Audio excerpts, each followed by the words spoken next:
Paranormal King Radio Network at ParanormalKing.com.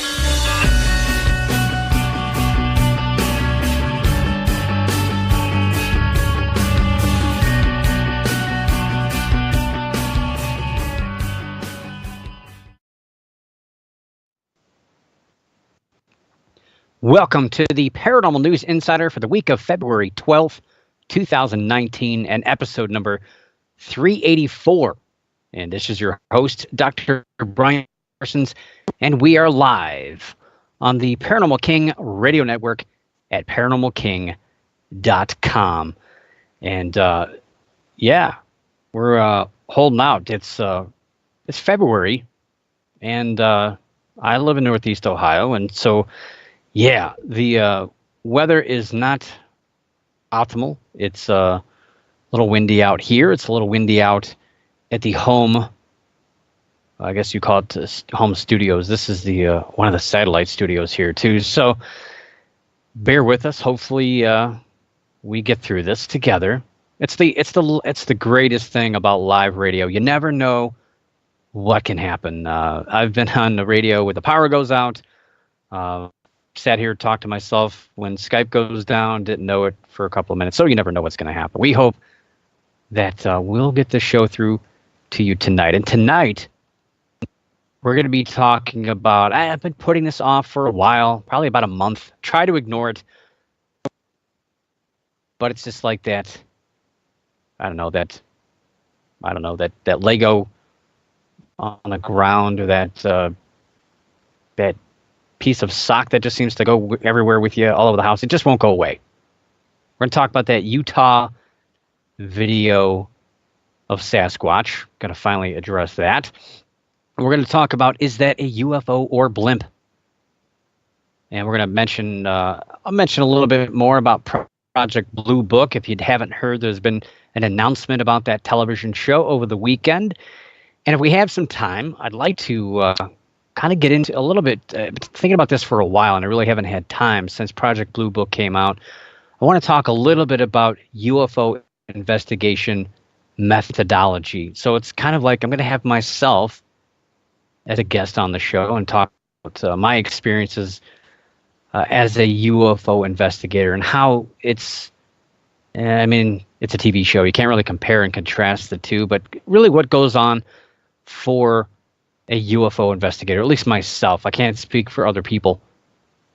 So if you have questions about investigating UFOs or how it's done nowadays, feel free to jump in the chat room. We're going to be talking about that. Probably, I'm going to guess, maybe the bottom of the hour. So about 8:30 Eastern time, probably be hitting that topic of conversation. So you can jump in the chat room, ask me questions. So if you have kind of thoughts, you might want to write them down and get ready for that about UFO investigations. You don't hear too much about that anywhere. You don't, when you go to conferences, conventions, it's all about the ghost investigators showing their orbs, showing their dark pictures of stuff floating through the air, and hearing their EVP that you can't even hear what's going on anyway. You might go to cryptid people. They generally show some stuff, but they really get into their subject matter. And UFO stuff is generally about old cases. But for me, I like to talk about how to investigate this stuff. And I get plenty of people that get really excited about that because you usually don't get to see or hear about that. So I'll be talking about that here in a little while. We're also going to be talking about death experiences. Hopefully we don't have one of those on the show tonight. And we'll also talk about dragons. I know it's not paranormal, but it's really cool. And you're going to like that story coming up tonight here on the Paranormal News Insider. And as always, I'm going to mention it. I did work a little bit. Yes, dragons. There be dragons. I did spend a little bit of time updating the events listing on the website being paranewsinsider.com. So that's your home for all things paranormal events. I've done the best I can so far with a listing of events. It's something I'm very proud of doing. I started doing it years ago, and Just did it out of, I don't want to say sheer boredom, but it's just something that I thought, hey, this would be kind of neat. And now I get most of my emails are requests for updating this information or adding stuff, or hey, can you mention our event? And yes, I will. If you email me, I'll talk about your event. I'll mention it. And I've only had a few guests on this show over the course of the last 10 plus years, and they've all been for these types of things. So if you know of any paranormal conference or convention that's not listed on the paranewsinsider.com website, let me know. You can find there's a link there on the website, paranewsinsider.com. You can click on the about/contact link there and just shoot me an email, or you can email me at insider@paranewsinsider.com. I don't know. Do people still email? I don't know. You can also find me on Facebook at Paranews Insider, I should say, and Twitter at Paranews Insider as well. Don't bother with Google Plus. It's going to be gone pretty soon anyway. I really don't even pay any attention to that anymore. I need to get on Instagram. That's where the cool kids are, I guess, nowadays. But anyway, yes, conferences, conventions. I've updated this. I have currently 29 ghost events, 16 UFO events. I know there's more. And I just added a whole bunch of cryptid events. I have 23 cryptid events, including coming up this weekend, the 3rd annual Bigfoot Conference in Hastings, Nebraska. That's getting plenty of press, local press. So they're really excited about that. It's going to be a good time out there. I just hope the weather is cooperative out there in Nebraska. And you guys have fun. Enjoy it. Be safe. But a whole slew of events here all over the place. And I do North America only, unfortunately. I know I have listeners from Australia. I have listeners from the United Kingdom, Russia. I don't know too much Russian. Das Vidanya, that's all that's it. Moscow Mule. I don't know what else to say. That's pretty much the extent of my Russian right there. But vodka. That's it. That's as far as I go. But I appreciate, no matter where you're from, that you're listening to the show. But primarily, that's all I can handle is updating North American events only. I can't handle anything else. Occasionally, I'll squeeze in a Canadian one because I've attended a couple of those over the years. So sometimes I'll do that, but that's still technically North America. I haven't done really any Mexican events, but that's technically North America as well. But I haven't, primarily United States, but I just say North America just to be nice to my northerly neighbors up there in Canada, because they're nice. They're all nice people, as you know. But looking at this here, I don't have anything until the end of February 23rd and 24th for ghost events. The Rochester Winter Parafest 2019 and Geneseo, I don't know how it's pronounced. It's in New York. You'll find it. You probably know where it's at. Then it jumps into March, April. UFO events, same deal. Not until March. The UFO Paranormal Summit in Ocean Shores, Washington, out there on the West Coast. So check it out. I'm very proud of this list. I've worked pretty hard on this. I spend probably more time doing this than anything else on this website, as you could probably tell. But it's a lot of fun, and I enjoy giving back. I do attend some of these events, not very many, but I do attend some of these, and some of these I sneak in here because when I do a library event, I'll sneak that in under the heading where it belongs. So if a event is primarily ghost, I'll list it under ghost, although they may have other speakers that do UFOs or cryptozoology. But if it's mostly ghost, I'm going to stick it under the ghost conference heading. And the same if it's mostly UFO, which they pretty much, UFO stuff is pretty much just UFO stuff. They may have a cryptid person or two. Cryptozoology is pretty much the same. It's just primarily going to be Bigfoot, and maybe a little Bigfoot for good measure, and maybe a big cat. I do big cat stuff. But anyway, right now I don't see my name on here too many places. I'll be at the Haunted Heights Paranormal Convention May 3rd and the 4th in Houghton Lake Heights, Michigan. That's going to be a fun one. I couldn't go last year. I was invited to, but couldn't make it. Then I have the Pennsylvania Bigfoot Camping Adventure, which I talked about last week and probably the week before and the week before that, even though I was off. Anyway, May 31st through June 2nd in Farmington, Pennsylvania. That is going to be a big event. Big event. It's the third time that event has gone on, but it's going to be it's going to be huge. A lot of people are going to be there. There's already been 300 tickets sold for that event, and there's less than 200 remaining. So you'll want to get those quickly and get some lodging too. You got to have somewhere to stay. Not a whole lot of places out there to stay. I mean, I'm going to be in a tent because it's intense. I ruined that joke. But yes, the Appalachian Investigators' Mysterious Sightings, Ames, or in other words, the guys from the Mountain Monsters television show.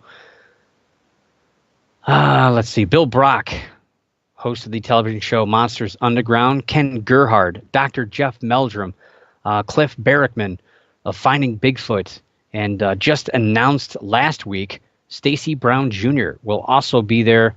Let's see. Well, I'm one of the 12 speakers. A lot of great people going to be there. Other speakers, I'm trying to think off the top of my head. Okay, here it is. Ron Murphy, Steve Coles, Dave Drageson, Rick Fisher, Stan Gordon, Jay Bachochin, along with the son Blake. So it's not 12 speakers. It's 12 and a half speakers. I forgot because of Jay's son Blake speaking. So I guess he's a half a person. I don't think that's appropriate, Jay, but we'll go with it. Paul G. Johnson, Dave Spinks, David Weatherly, Rosemary Ellen Guiley, and the 2017 Cryptozoologist of the Year, Seth Breedlove.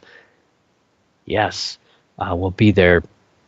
And that's just special guests and speakers. There's also going to be workshops there as well, teaching you how to do different things, which I think is awesome.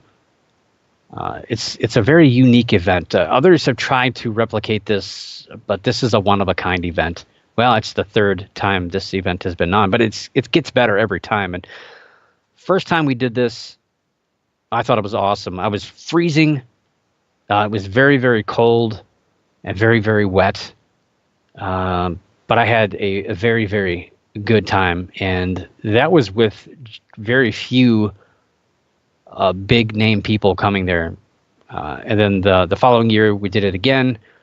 Eric Altman did it again. He pulled off a fantastic event. It was even better than the first time, I thought. And then he took the year off last year, and now this, oh my gosh, this event is over the top. It's going to be a fantastic time. And yeah, I'm going to keep talking about it. I'm confused as to what Dita was confused about in the chat room. I don't know what I said. I don't know. I screwed up. I don't know what happened. She's easily confused. Squirrels and things. I don't know. You know how some people are. Anyway, let's get into the news tonight. We're going to talk cryptid news. And, well, again, I didn't cover this. I don't know why. I just kind of sidestepped this. It was just another video to me. And there's just, it's not as bad as the UFO videos. I'll say that much. But this one here won't go away. And this is about the Utah video of a purported Bigfoot. This happened back in January. So a group of men filmed what they claimed was a Sasquatch standing in the foothills in northeast Provo, Utah. The video was actually shot on January 2nd and then uploaded to YouTube on January 6th, but did not provide much clarity other than a dark brown blob on a rock. And that automatically makes it a Bigfoot. If you can't tell what it is, and it's brown, and it looks like it's got hair, and it's in the woods, or it's in your backyard, it's got to be a Bigfoot. Can't be anything else. Definitely a Bigfoot. But the person filming it claims the object is definitely a Sasquatch due to its size alone. It's giant. Look how big it is, he says over and over again. They may actually made no effort to get any closer or to investigate further, and they immediately sold this footage to anyone and everyone. They let everyone have whatever they want to put it everywhere, which always kind of makes me wonder why. If I don't know. I don't know. The Rocky Mountain Sasquatch Organization stated that they went into the area 2 days after they saw the video, but did not find anything conclusive.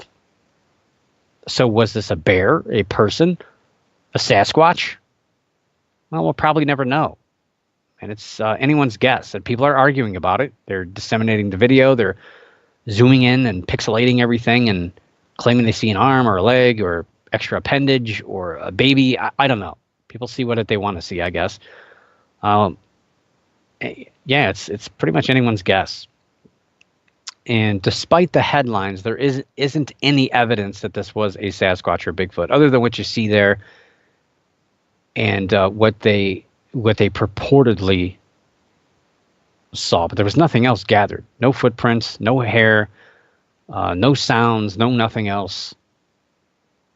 The story's got a lot of traction, though, and I just kept seeing it every day, every week, and it's just not letting up. It's still out there. It's still being covered by a lot of people. And let's see, the New York Post actually just had a thing on it. It's weird because, again, this is the middle of February already, and this has been out for over a month, and it's still being reported as well. So it's weird.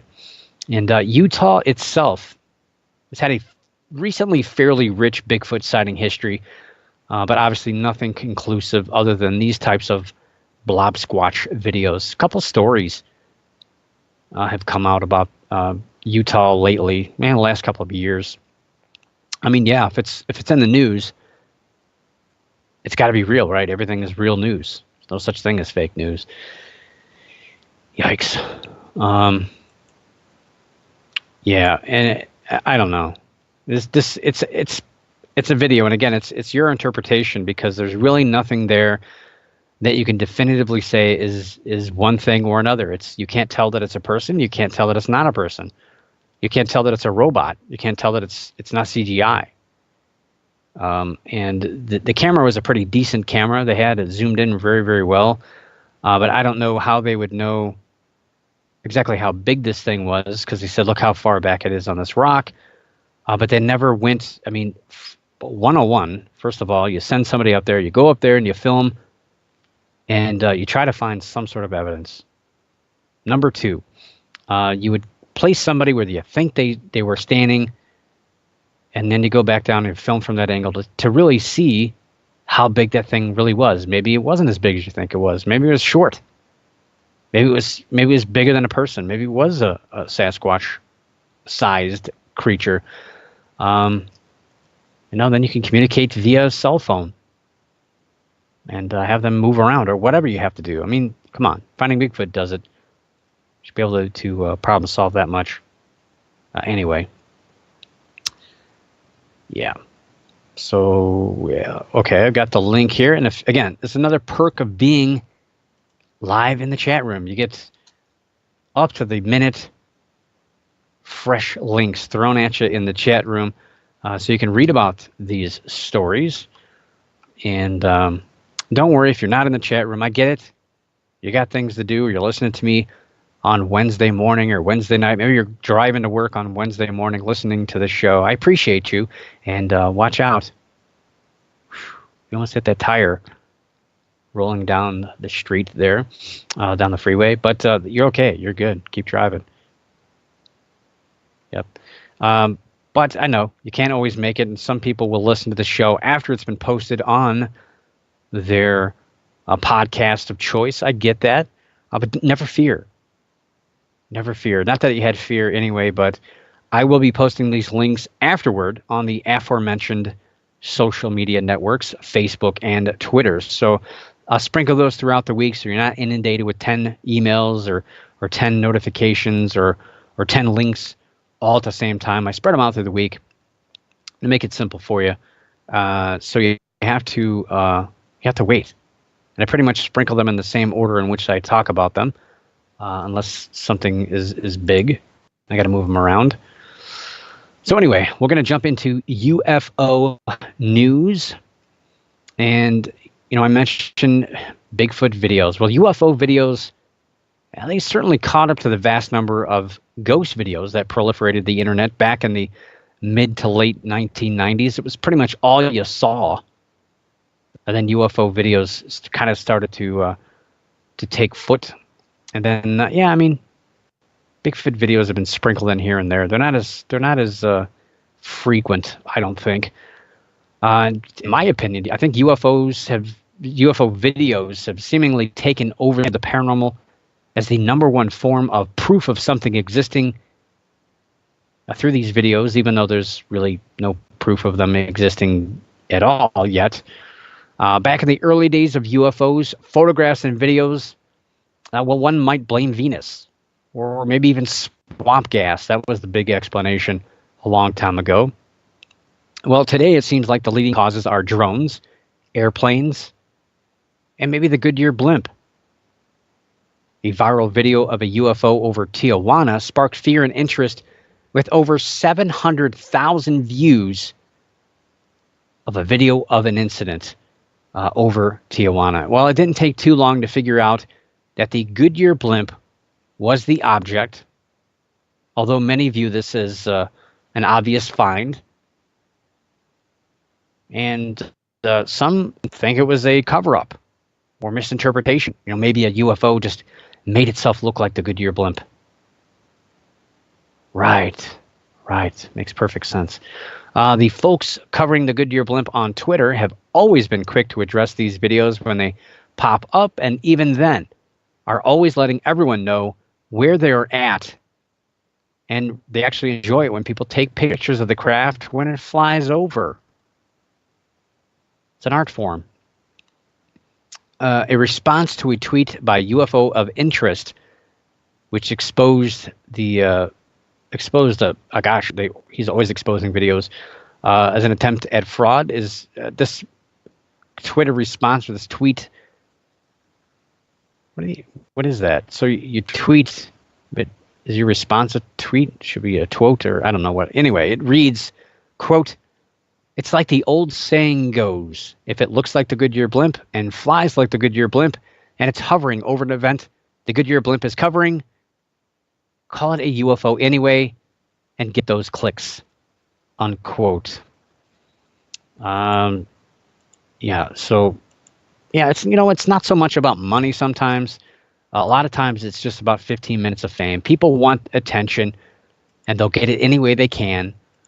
Whether it's saying something really rude or mean on the internet, or it's posting a video on Facebook or Twitter, or I should say Facebook or YouTube, and selling it to the highest bidder, which may only be $10 or something. I don't know. I'm sure these people don't make a whole lot of money doing it, but that's not the point. Is people are talking about my video and I'm famous, and I have a whole bunch of people that come on my site and friend me or whatever.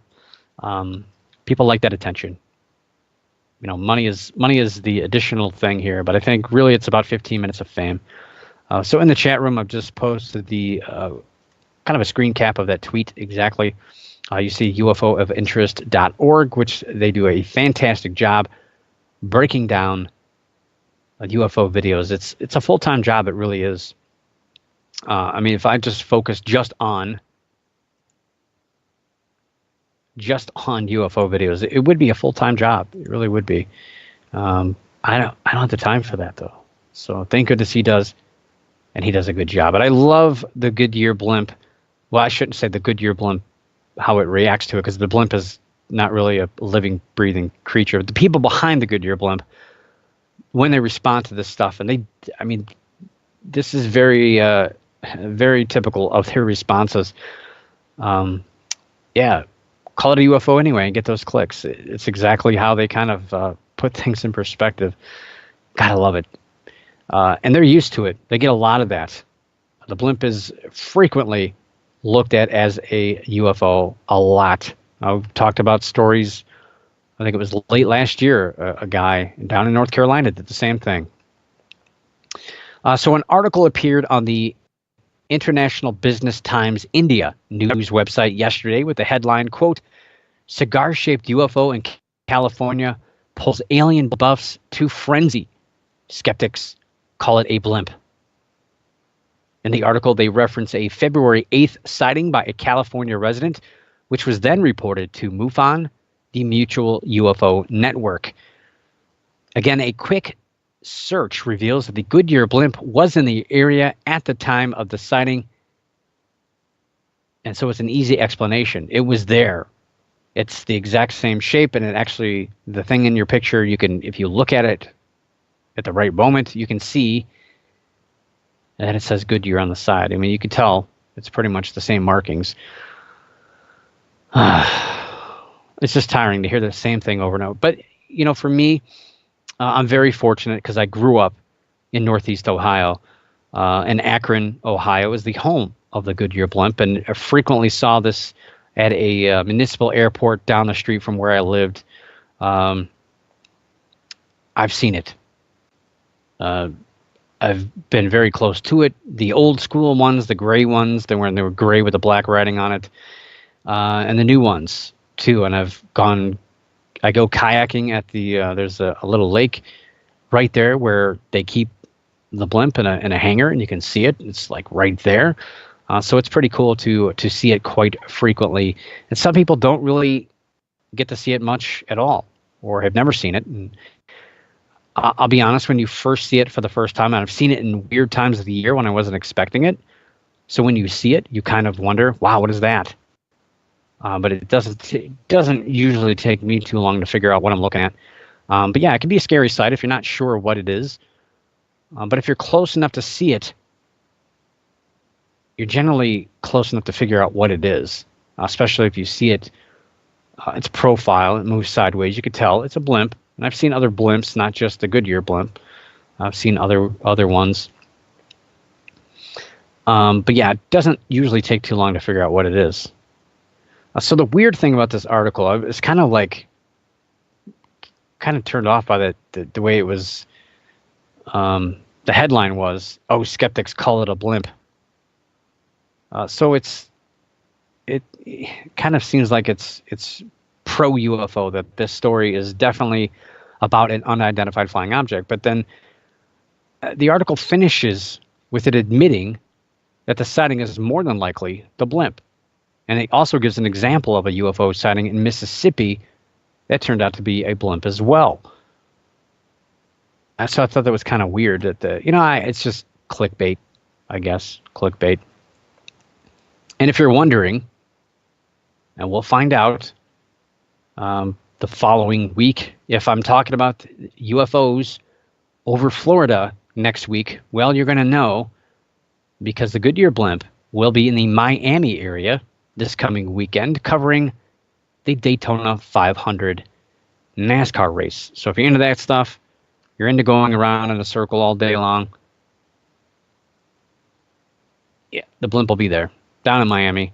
In the surrounding area, I think it flies in either Thursday or Friday. They'll kind of have it flying around there. So it'll be there all weekend, probably Monday as well. So somebody somewhere is going to see this from a distance, maybe Hollywood Beach or something, and they're going to see this thing, not know what it is, and they're going to post a video of it being a UFO. It happens all the time. Not a big deal. And I follow the Goodyear blimp on Twitter. I follow the website. I know where it's going to be, and I kind of anticipate it. So I'm not shocked when I hear a certain area talking about it, that they saw a UFO. So anyway, let me throw that link. Well, let me gently place it in the chat room for you guys, and you can look at that.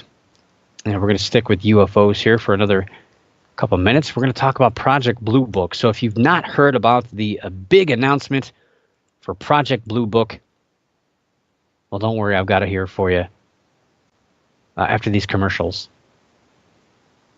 Just kidding. We don't have commercials. Not yet, anyway. I might have to make some money sooner or later. But anyway, I heard some rumors about this over the weekend. Somebody made reference to it, and I just kind of dismissed it.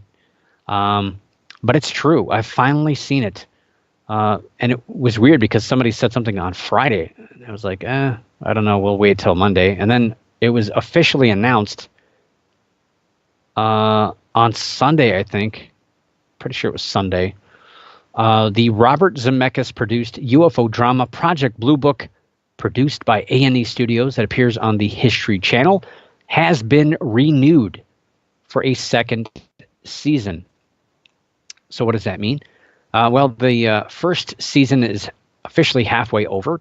The first 5 episodes released, and the next 5 being released up until episode 10, which is March. I believe that's March 12th. Yes, March 12th is episode 10. So that's the end of the first season. It's a 12-episode run, and then they'll have 10 more next year. So the debut episode, The Fuller Dogfight, first aired on January 8th, and it had 2.27 million U.S. viewers, with a total of 3.88 million viewers overall. The U.S. viewership dropped to 1.88 million viewers with the second episode, but rebounded to 1.95 million with the third, dipped to 1.71, and finally 1.39 million with the latest episode, Foo Fighters. Not the band. Not the band. Not the band. Meanwhile, the total views went to 3.7 million in the second episode, to 3.79 million in the third.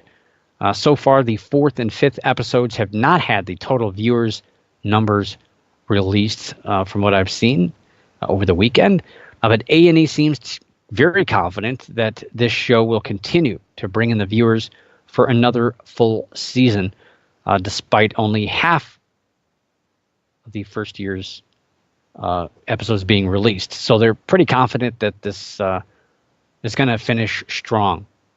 And, looking at the first 3, I mean, that's a good way to go. And I'm sure they have inside information as to what the fourth and fifth is leaning toward as far as total viewership, which is really all you're looking for. And the more episodes you do, you can sell it into various ways to continue to make money off of it. Syndication, DVD releases, box sets, and all sorts of things. And they really went over the top with this. I saw a press kit that they put together for Project Blue Book. It was over the top. They did you got like a leather bag and all this stuff. Man, I need to get my press credentials. You got DVDs for the first few episodes. It was very impressive. They spent a lot of money and time into putting this together and this show, and they've done a good job with it. And I'm still kind of not happy with some of the unrealistic stuff that's occurred with it, and how they've twisted some of the reality with it. It's just kind of away from the truth, and they've sprinkled stuff together. Truth and fiction has really meshed together, and they kind of said it early on that they want the viewers to watch it, and they want them to make their own decisions about whether they believe these stories or not, because they're just essentially they're retelling stories that happened in different periods. But they're skipping over a lot of facts, they're skipping over a lot of information. So to me, it's kind of confusing a little bit. But yeah, I don't know. It's still a decent show. And again, you have to look at it as it's entertainment. It's not, yes, it does flash in the beginning that it says based on real events, but based on real events doesn't mean that it's completely accurate. So I don't know.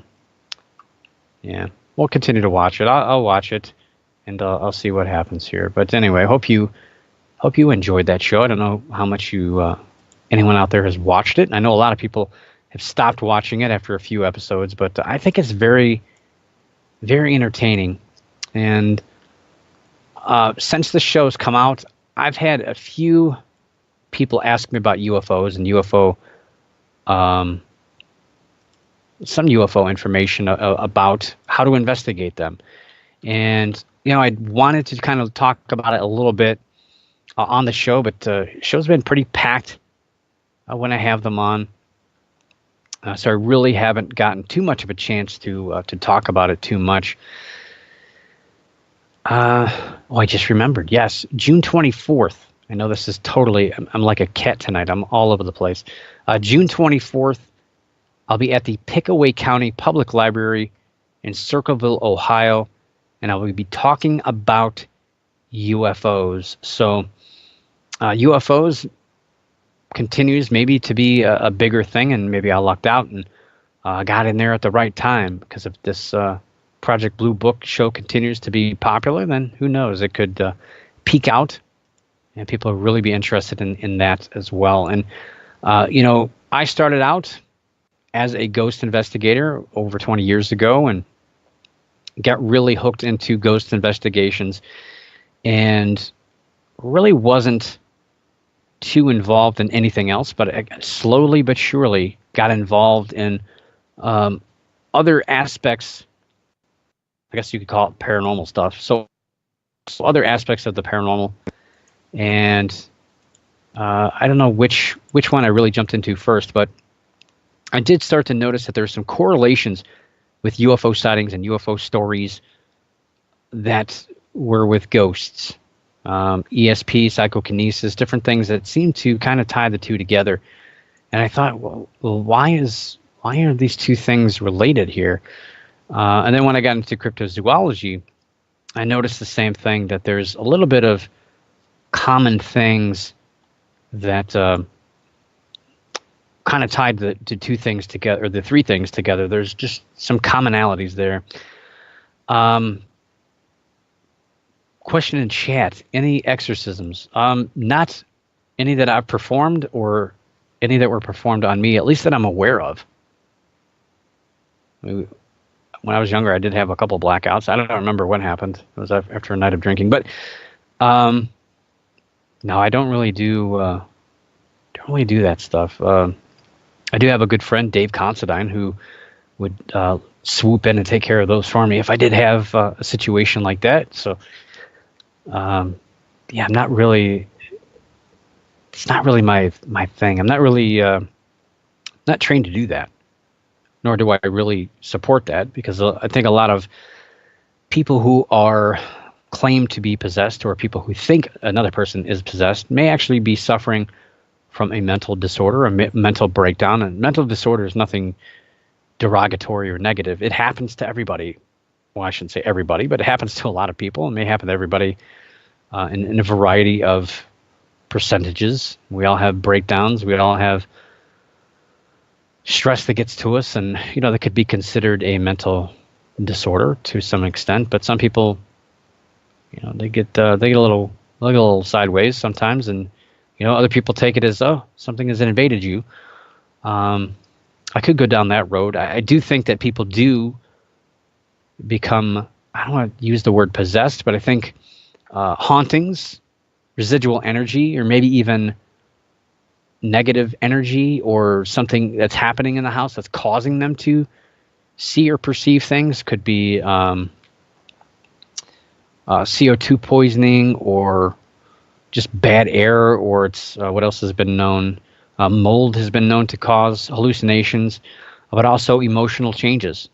And I think sometimes those emotional changes, emotional negativity, can lead to a self-perception of being possessed, because your attitude changes, everything changes, and we'll leave that there. So went from UFOs to possessions. Wow. Anyway, I got involved in UFOs probably around the year 2000. Then I got into MUFON. I read their MUFON Field Investigators Manual, which I highly recommend, but it's very expensive. It's going to cost you over $100. So I have, not that I'm competing with it, because it's a completely different book, completely different. Not quite, I shouldn't say not quite the exact same thing, but kind of a different approach to the thing. My book, Handbook for the Amateur UFO Investigator, which is some of the stuff I want to talk about quickly in the next few minutes before we get to our last couple of stories. I didn't initially want to write a book on UFO investigation because of my respect for the way that MUFON put their book together. But I thought I could do what they did in my own way, not to copy what they did, but kind of look at it from a balanced point of view instead of just a let's investigate a UFO point of view. And I like the way I did it. Kind of a balanced look. I talk about the history of UFO sightings through the commonly thought storylines, and then I kind of put some of the information that's been gathered about those stories, and then I let you, the reader, decide. I'm not going to tell you what to think. I want you to figure it out on your own, because that's what an investigator does. That's what a researcher does. You have to figure these things out. You have to weigh the evidence, weigh the information, and make your decision. And that's what I'm trying to train you to do in that book. So that's two really good resources if you want to get into UFO research and investigations.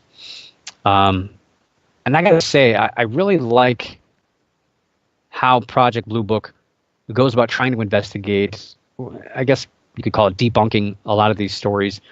And I have to say, one of my favorites so far was the episode on the Flatwoods Monster. I called it. I talked about the owl. Watch out for the owl, because I knew that was a prevailing hypothesis about how, what people actually saw, and they just misinterpreted this giant monster. In the show, there was a little bit of panic for the witnesses who seemed to be potentially at the wrong end of a mob, until Dr. Hynek quickly solved the case with the help of an owl. So he saw the owl in the tree, and he thought, hey, this looks like the shape of the owl. Maybe it was an owl. And he took the owl to the town square there, but they're ready to stab this family with pitchforks, I guess. I don't know what was going on, but they were really upset at these people. And Dr. Hynek explained, oh, they just saw an owl. And everyone just clapped and walked away, and the crowd dispersed. It's kind of silly. And that's not actually how it happened. The owl hypothesis actually came in about the year 2000, when skeptic Joe Nickel proposed it, along with the information about a multi-state report of a meteor sighting on the night of September 12th, 1952. So it wasn't J. Allen Hynek that quickly came up with that. But either way, it's still an interesting way of how they looked at it, and brought a little bit of logical thought to it. I mean, geez, got this giant creature in the woods, and these kids and this family just see this giant creature staring at them, which they showed. They showed that in the beginning of the episode. So you see the scene through the eyes of the witnesses, and then you kind of see it through the eye of the scientists or the skeptics, which is kind of funny. But it's neat that they kind of teach you how to look at that. But I think it's almost like people just roll their eyes. Oh, it's swamp gas. It's just an owl. It's just this. Yeah, they're just sweeping it under the carpet. But UFO sightings, I would have to say, people always ask me when I go on shows, and people ask, well, what's your favorite? Do you like investigating ghosts? Do you like to investigate UFOs, or do you like investigating cryptids? Which is your favorite? And I always kind of give a wishy-washy answer on, depends on the context, depends on the case, depends on, what I'm doing, or what aspect of the investigation are you talking about? Ghosts are fun for a lot of different things, and cryptids are neat for other things, and UFOs are interesting as well. And I think UFOs, I would have to say, are the easiest to investigate. And people are always like, whoa, what do you mean the easiest to investigate? Because they give you there's more ways to disseminate what's seen in the sky than there is what's actually seen in your own backyard. And certainly more than ghosts. And I can explain that a little bit more. But, when you get a sighting, when you get a UFO case, what kind of a case is it? Is it a sighting? And if it's a sighting, was it a light in the sky? Did they see a physical object? Sometimes you do bump into the abduction people, contactees. Um, I've never had a crash case before. I would love to have a UFO crash case. That would be awesome. Mostly, you're just going to get videos and photographs sent to you. I saw a UFO. Here it is. Seems like that's just changed in the last 10, 15 years. But before that, people were seeing stuff all over the place, in the sky, everywhere. Now, one of the first questions that I ask is, when can we meet? I mean, it's great to exchange emails, but my gosh, it's horrible turnaround time. You know, you send an email, you might wait a week for a response. You might as well just send a passenger pigeon, even though they're extinct, or snail mail for that matter. Phone is great, but it's distracting, and there's no face-to-face contact. A person could have notes in front of them and are reading off of things. So you're better off getting face-to-face as quickly as possible. Find out where it happened. Is it somewhere that we can have access to? Did you see it while you were driving? You know, maybe we can safely go to this highway. Or maybe you were on vacation. Maybe you were on a cruise somewhere in the middle of the ocean and you saw this. Or maybe you were in an airplane and you saw something. That's not really easy to go and replicate that. I mean, you could do some tests with stuff like that, but you know, you hope that they saw it close to home, maybe in their backyard or down the street, so you can go to that location. And the other thing too to consider is, you know, I mentioned a crash, which I've never had, but if there was physical contact with the environment, that changes everything. The entire aspect of the investigation is completely different. You know, then I would approach a little bit more like I would a cryptid case, where I'm going to go out there, I'm going to look for prints, I'm going to collect potential samples very, very carefully, not to get any DNA on them, to use very clean collection methodologies, document my process on video and film, or with a witness, I should say. So all my collection methodology is known, documented. And because if you're going to collect physical information of a potential UFO, you better have your T's crossed and your I's dotted. But don't dot your physical I's. I mean, your eyes, you get it. You just got to be careful of how you're doing stuff. You can't be in a rush just to throw it on YouTube and show the world, I collected this, I grabbed it with my bare hand and threw it in a plastic bag. Great. You just damaged it. Any DNA is worthless. You know, you just ruined the sample. Yeah, don't poke yourself in the eyes. So then comes what people usually don't like, and I talk about this, and people get upset that I talk about this so much. The interview process. Yes, you actually have to talk to people when you investigate ghosts, UFOs, or cryptid. You just can't say, "Hey, tell me what happened." I mean, you could, and most people do, but it's not really going to give you as much information as you think you're going to get. You have to set up the environment. You don't want any distractions. You want that client to know the time frame. How long are we going to be here? How long are we going to talk? And as an interviewer, as a researcher, investigator, you have to own and control that interview. Yeah, definitely want to record everything with permission, of course, audio and video, as well as audio and video. So you have backup copies of everything that's said, so that you can go back and relive that in case things change, or maybe you forgot a detail or whatever. I use what I call the 5-minute method. It's something I created. If somebody else has it or has been using it, I apologize. I thought I came up with it myself. So basically what I do is I ask somebody to describe their day in their own words, and I'll use this basically as a baseline for how they describe things and how they convey emotion. So how do they react when they're talking about their personal life, when their guard is down? And then I can kind of relate that to when they're talking about their sighting. Kind of mesh the two to see if there's inconsistencies. Most people go quickly when they're describing their day. They don't describe very much in detail. So I have them go back and tell me about something specific that happened to them, such as breakfast. And I tell them to take 5 minutes to describe the entire process. And people are like, 5 minutes? Wow, okay. But I teach them. I kind of coach them through that process. What do they normally eat? Normally, what did you have that morning? If it was cereal, okay, well, how did you go about it? What did you get first? Did you get the cereal box out? Did you get the bowl? Did you get the spoon? Which hand do you use to open the cupboard with? Which hand do they use to grab the spoon? You use the bowl. What color was the bowl? Blue? Well, what color blue? Cobalt? Royal? Navy? You get the picture. So just asking them to be as descriptive as possible, kind of training them on that and having them describe it. It's kind of fun experience. And it really helps loosen them up as well to get into talking about their experience. So as they begin to describe their experience, I'm going to ask similar questions, having them try to open up. And of course, I'm trying not to interrupt, but make them realize just how much detail I'm looking for. So after that warm-up exercise, I'll tell them to explain their experience from beginning to end. After that, I'll ask them to essentially reconstruct the circumstances. So what led them to that point of witnessing something?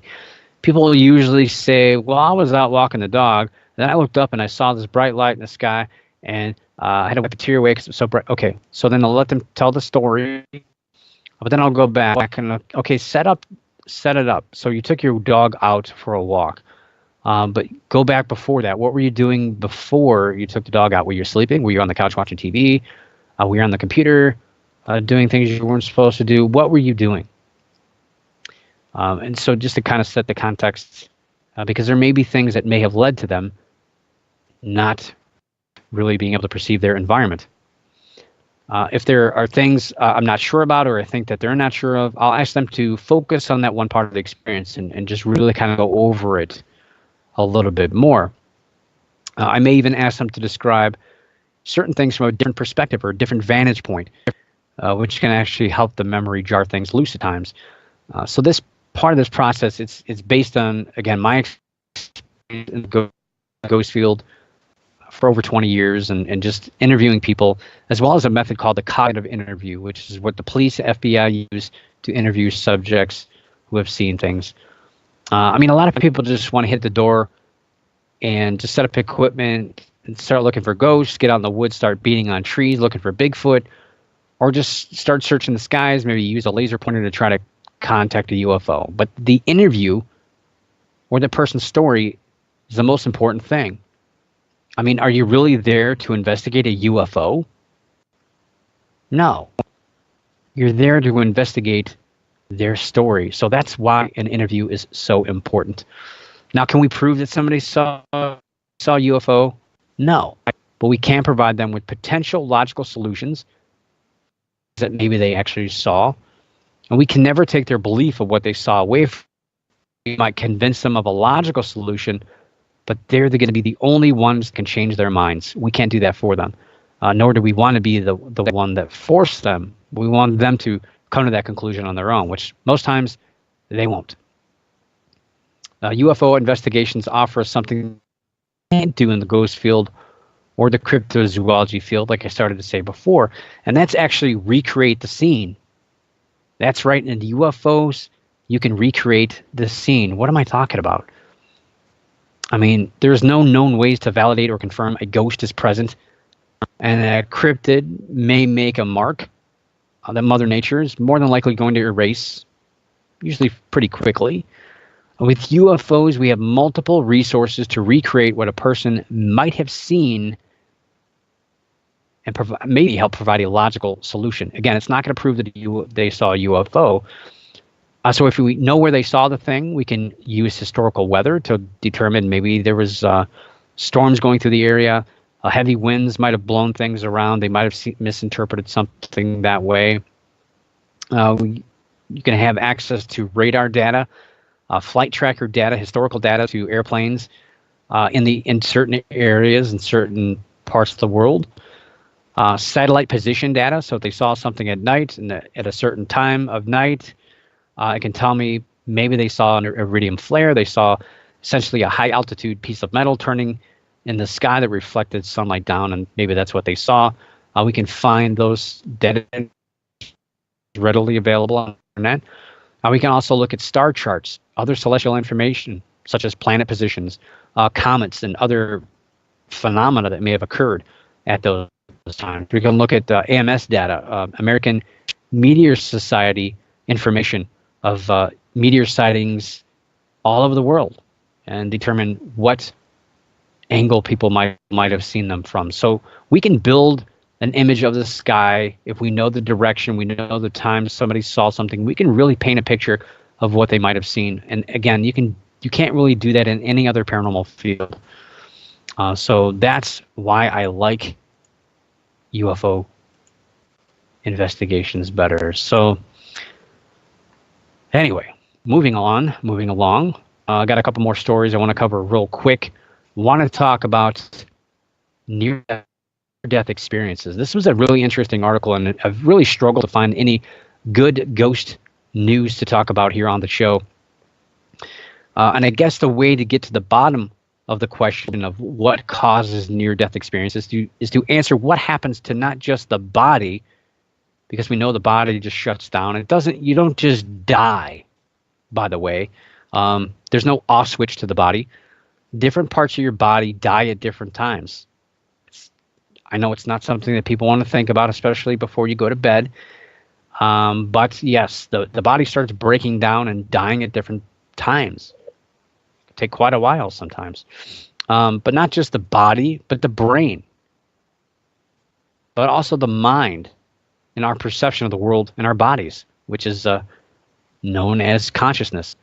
So Inverse.com attempts to gather information on this topic in an article published over the weekend. The article's subheadline states that, quote, a third of people who've had a brush with death report having one. So in other words, a third of people who have had a brush with death reported a near-death experience. Near-death experiences may have an out-of-body experience as well during it, which essentially means a person feels detached from their body. Of course, many have heard of the long tunnel leading to the light, or maybe a person feels contentment or very calm, even though they're going through the death experience. Many walk away from this experience with a diminished fear of death and embrace life like never before. Others have stated the opposite. They feel the experience was very negative. The person felt non-existent, saw imagery of hell or being judged by somebody. Culture and potential age may also be factors in what a person experiences, as people from different cultures may encounter their deity of choice or potentially family members or someone else specific to them. I found an interesting breakdown of why behind near-death experiences, and I'll read that one. That particular paragraph here. It says, quote, neuroscientists Olaf Blank and Sebastian Dieguez have proposed two types of near-death experiences. Type 1, which is associated with the brain's left hemisphere, features an altered sense of time and impressions of flying. Type 2, involving the right hemisphere, is characterized by seeing or communicating with spirits and hearing voices, sounds, and music. While it's unclear why there are different types of near-death experiences, the different interactions between the brain regions produce these distinct experiences, unquote. The article then gets into some of the more technical aspects, including temporal lobes that must play a part, since this part of the brain is deals with sensory information and memory. Religious people tend to think near-death experiences are proof of life after death. There's also a suggestion of endorphins, and anesthetics are also thought to trigger experiences as well. Another possibility was brought forth by a gentleman named Rick Strassman, who is a professor of psychiatry. He observed, and I'll just read this, quote, in a study from 1990 to 1995 that people had near-death and mystical experiences following injection of DMT. According to Strassman, the body has natural DMT released at birth and death. However, there is no conclusive evidence to support this view, unquote. Of course, DMT, if you don't know, also known as dimethyltryptamine. Don't ask me why I know that word off the top of my head, dimethyltryptamine. It's a psychedelic drug. Again, I wouldn't have any knowledge of that whatsoever. It's actually found in some plants, but chemical-based hypotheses should say, don't really hold up under the sheer amount of diversity of the people and the types of experiences related with near-death experiences. I don't think you could just sum it all up by one chemical or the other. Then, of course, you have the boring explanations, such as cerebral anoxia, which is essentially lack of oxygen to the brain, which I think a lot of people suffer from. And to finish the article, I'll quote the last two lines, which read, quote, one researcher found air pilots who experienced unconsciousness during rapid acceleration, and they described near-death experience-like features, such as tunnel vision. Lack of oxygen may also trigger temporal lobe seizures, which cause hallucinations. These may be similar to a near-death experience, unquote. So that's really cool to see some near-death experience articles written out there. And I'll throw that in the chat room. And don't worry, it's getting late. I know it's my bedtime as well. Don't worry. I got one quick story. It's about dragons. You don't want to miss dragons. Everybody loves dragons. I don't care who you are. Everybody likes dragons. So one last story for you tonight, because we certainly don't want to end the show talking about death. It's not a good way to end a show. So we're going to talk about dragons. Yay, dragons.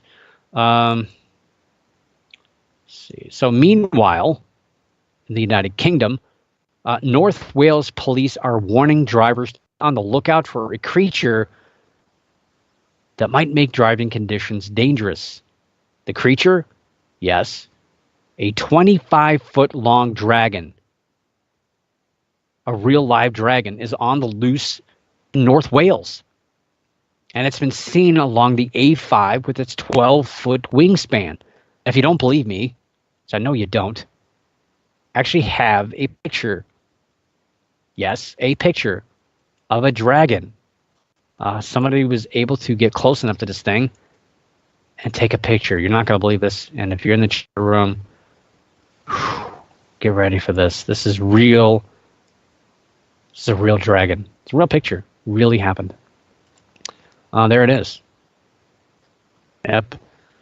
So, yeah, despite the build-up to this, you might have guessed it. No, it's not a real, living, fire-breathing dragon, but it's in fact a carving.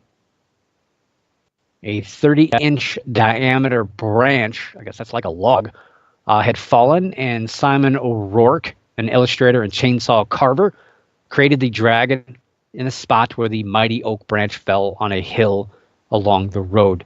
O'Rourke worked for 5.5 days on the project, which has become a local phenomena and worry for police, as well as the A5 is a busy and dangerous road. And it's a beautiful carving. I wasn't going to talk about it because it's not paranormal. But I thought, my goodness, it's really just, and you have to read about this guy and how he did this, and it was just really incredible just to look at this and look at the other art stuff that he has. And I'll put that link in the chat room. There he is with this still. And yeah, he added some parts to it. It's not just completely cut out from the log, but the pieces of that log were placed on there as well. It's beautiful, though, that he put that all together. So I'm going to put the links of that in the chat room real quick. But for the rest of you guys, I appreciate you hanging out in the chat room. I appreciate you listening live if you did. And I also appreciate it if you didn't listen live, but you are listening later on as a podcast. I appreciate everybody who listens to the show, and it's great to see. I'm not in love with numbers and things like that. I can care less how many hundreds or thousands of people listen to the show. I do it because I love doing it, and I do it because I know people like listening to the reality behind these stories. But when I do see numbers and I do see that people are listening, it makes me want to get up and do it again the next week. So I appreciate everybody out there that spends your time listening to the show. Feedback, good, bad, or indifferent, about the show and what I talk about. I do appreciate it, and especially you guys in the chat room hanging out with me for an hour. I really, really appreciate that. So that being said, I will see you next week. But for now, keep your eyes on the skies, your ears in the woods, the hair standing on the back of your neck, and always keep your mind slightly ajar. And above all else, don't stop believing. For the Paranormal News Insider, this is Dr. Brian D. Parsons reporting